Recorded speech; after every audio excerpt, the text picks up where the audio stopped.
The San Bernardino massacre and the debate stirred up by Donald Trump has focused attention and new threats on America's Muslim community. There you see a mosque in California victimized by arson, one of dozens of mosques targeted this year, and 2 offices of the Council on American Islamic Relations had to be evacuated this week after suspicious powders were sent to their offices.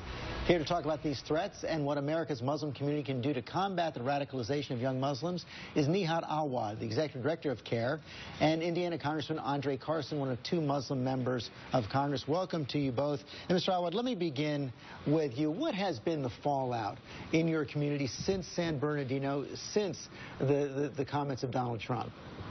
Good morning, George.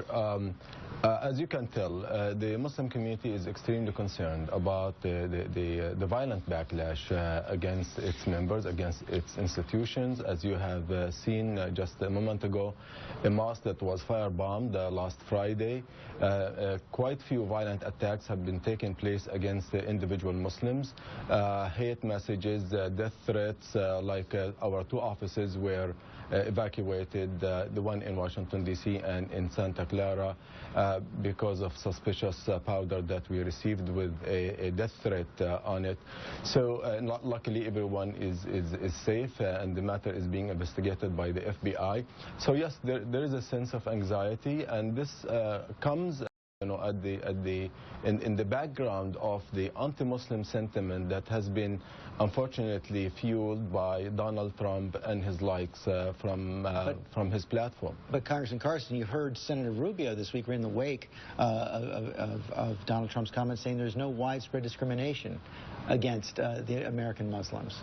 That's untrue. I mean, we live in an age where politicians are awarded for saying provocative things. You've seen crosstabs, you've seen poll numbers. When these politicians make these inflammatory remarks, they're rewarded by higher polling results. The facts are clear. Muslims have been a part of this country since the inception of this country. They're in our law enforcement community. I think I'm the only member of Congress who has ever worked in an intelligence fusion center. They're judges. My father-in-law is the first Muslim judge. They're engineers. Go to any major hospital, you'll find a Muslim physician. The facts are clear, George. There are over 8 million Muslims in this country who are making contributions to our society. And anyone who wants to be the commander-in-chief has to know that and accept this reality. But there's also a real fear out there right now. What do you say to Americans? And a majority in polls show that a majority of Americans believe that Islam is inconsistent with American values, that they have an unfavorable view of Islam. What do those people need to know in your view?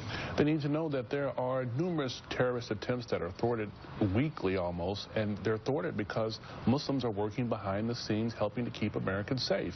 Look at our jobs numbers. There are Muslim businessmen and women who are starting business, and guess what, George? They're putting Americans back to work. Americans should know that not only is Islam a religion of peace, but Muslims are here and a valuable part of our society. Question, Mr. Awad, though, is what do you do about the problem of radicalization in your community?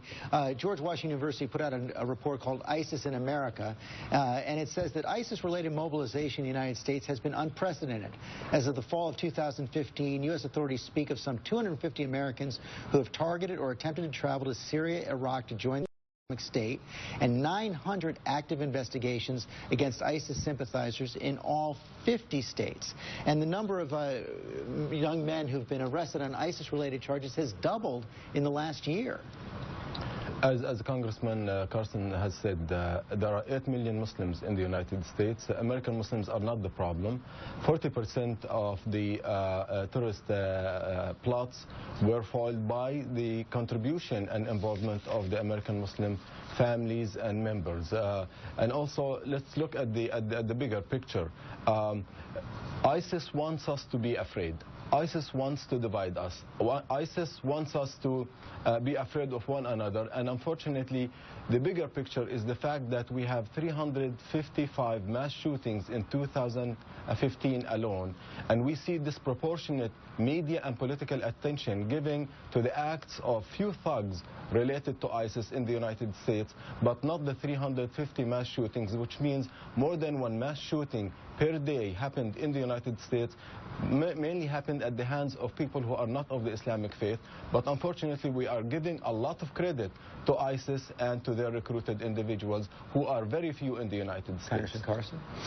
I totally agree with Nihad. I mean, if I just saw a report where the white supremacist group Stormfront, this has been a call to action, the rhetoric that we're seeing, it concerns me. I think that most of our largest domestic threat comes from racial supremacist groups. I worked in counterterrorism. I know this to be a fact. What we have to understand is that we're living in a time where there's a restoration movement taking place. People want to take us back to some mythological good old days, and there are elected officials who are capitalizing on this sentiment. We will see next year the American people who are very intelligent, they will push back on this kind of rhetoric because it's very dangerous. Mr. Trump, I've met Mr. Trump. I've read most of his books. He's a smart man, which is why his rhetoric is that much more dangerous, and we have to push back, George. Gentlemen, thank you both very much. Thank you. When we come back.